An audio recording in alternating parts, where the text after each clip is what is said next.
मंडळी म्हणतात ना, भक्तीत तल्लीन झालं की देवाला सुद्धा खाली यावंसं वाटतं. आज आपल्या गावातही अगदी तसंच झालं. श्री संत दर्यामा यात्रेनिमित्त सुरू असलेल्या भागवत कथेचा आजचा दिवस होता श्रीकृष्ण जन्माचा. आज आपल्या गावाला जणू गोकुळाचं रूप आलं होतं. ढगाच्या आडून चंद्र हासला, आकाशी ताऱ्यांचा रास रंगला. कृष्ण जन्मला ग बाई, कृष्ण जन्मला, कृष्ण जन्मला ग बाई, कृष्ण जन्मला, कृष्ण जन्मला ग बाई, कृष्ण जन्मला, कृष्ण जन्मला ग बाई, कृष्ण जन्मला, कृष्ण जन्मला ग बाई, कृष्ण जन्मला, कृष्ण जन्मला ग बाई, कृष्ण जन्मला. माऊलीचा गजर, महिलांच्या फुगड्या आणि भक्तांच्या टाळ्यांचा कडकडाट. वातावरणात इतका जल्लोष होता की प्रत्येकाचे पाय थिरकत होते.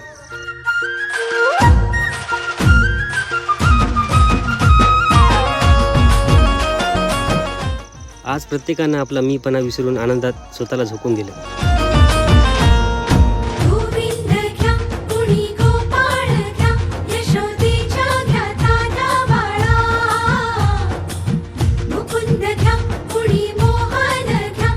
सजलेला तो पाळणा आणि राधाकृष्णाच्या रूपात नटलेली चिमुकली मुलं पाहून डोळ्याचं पारणं फिरलं. श्वासांना चढली नशा.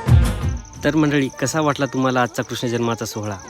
आपल्या 50 वर्षाची श्रद्धाजी गावाने जपली या सिरीजचा 5वा दिवस. तुम्ही या सिरीजला देत असलेल्या प्रेमाबद्दल मनापासून आभार.